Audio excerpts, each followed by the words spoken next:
Sean "Diddy" Combs, once one of the most influential figures in music, has been admitted to a prison infirmary in critical condition.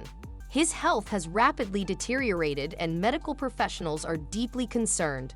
Reports from the nurses reveal troubling signs of both physical and mental decline. While the public knew Diddy as a larger-than-life figure, inside the prison walls, he's become a shadow of his former self, struggling to survive. According to one of the nurses, there was an undeniable buzz when they learned that Diddy would be admitted to the prison infirmary. But from the moment he arrived, it was clear something was deeply wrong. He walked in with a blank expression, one that immediately told those working in the environment that this wasn't just about adjusting to prison life. He kept to himself, rarely speaking and seeming emotionally distant. He wasn't eating, drinking, or participating in any activities, leading staff to worry about his mental and physical well-being. Diddy's condition worsened day by day. Nurses noticed a marked change in his appearance. He grew thinner, his skin pale, and dark circles under his eyes signaled sleepless nights. He barely ate, and sometimes he didn't leave his cell at all during mealtime. When they tried offering him food, he would often return the tray untouched or ignore it altogether. His refusal to eat or hydrate led to severe malnutrition and dehydration, which soon caused him to experience muscle weakness. One of the most haunting moments was when he was asked about his diet, and he simply responded, "I don't feel hungry," his voice flat and devoid of emotion. By the third day, his condition had become critical, and the staff had to administer intravenous fluids to keep him alive. This was no longer just about nutrition, it was about survival. Diddy's refusal to accept care only made the situation worse. It was clear he was not only neglecting his physical health, but seemed to have given up on living altogether. The turning point came when Diddy collapsed in his cell. The guards found him unconscious, pale, and barely breathing. The medical team rushed him to the infirmary, where it became evident that his physical state was dire.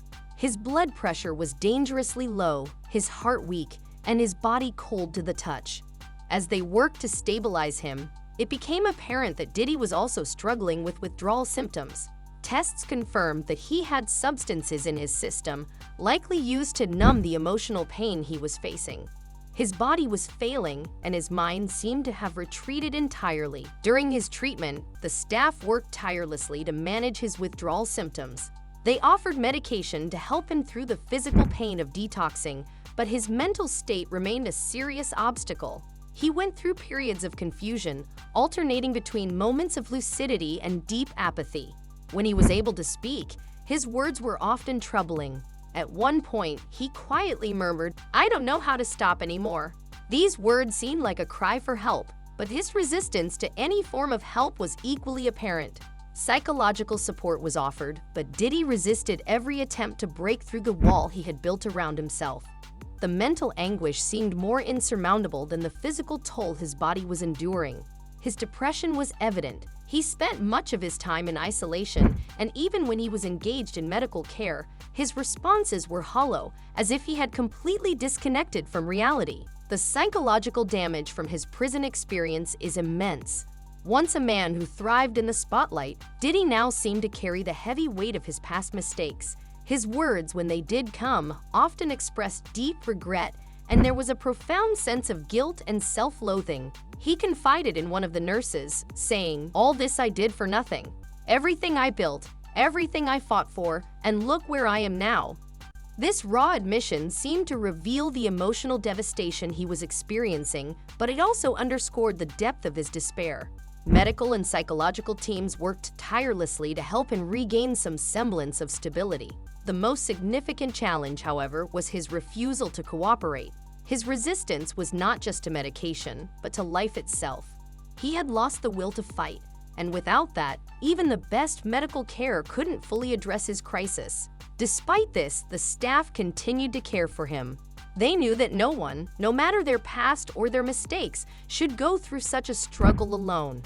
Diddy's case highlights the psychological toll of incarceration, particularly for someone like him, whose public image was once so grand. In a prison where his fame is meaningless, he is now just another man struggling with deep emotional wounds. Nurses who have cared for him note the empty silence he carries, a silent reflection of a man who seems to have lost his connection to his former self. Though progress has been slow and setbacks frequent, there are moments of hope. There are times when he seems to improve, small victories like accepting a meal or taking a brief walk outside his cell. These moments, however fleeting, give the medical team hope that Diddy might still find the will to fight his way back from the brink. But the reality is that his future is uncertain. The combination of severe physical and mental health issues leaves little room for optimism unless Diddy can find the strength to face his demons and accept the help he needs. The team remains vigilant in their care, constantly monitoring his condition and offering what support they can. Diddy's road to recovery, if there is one, will require not just medical intervention but a profound personal transformation. His situation serves as a stark reminder that the prison system is not just about physical confinement, it's also a place where the mental and emotional struggles of its inhabitants come to the forefront. As of now, Diddy's fate remains uncertain. The team hopes that he might, one day, find the strength to begin his journey of recovery, but they also know that without his will to live, even the best care will only go so far. No matter the outcome, the staff continues to offer their support, hoping that Diddy will eventually see a reason to fight, not just for his body, but for his spirit as well.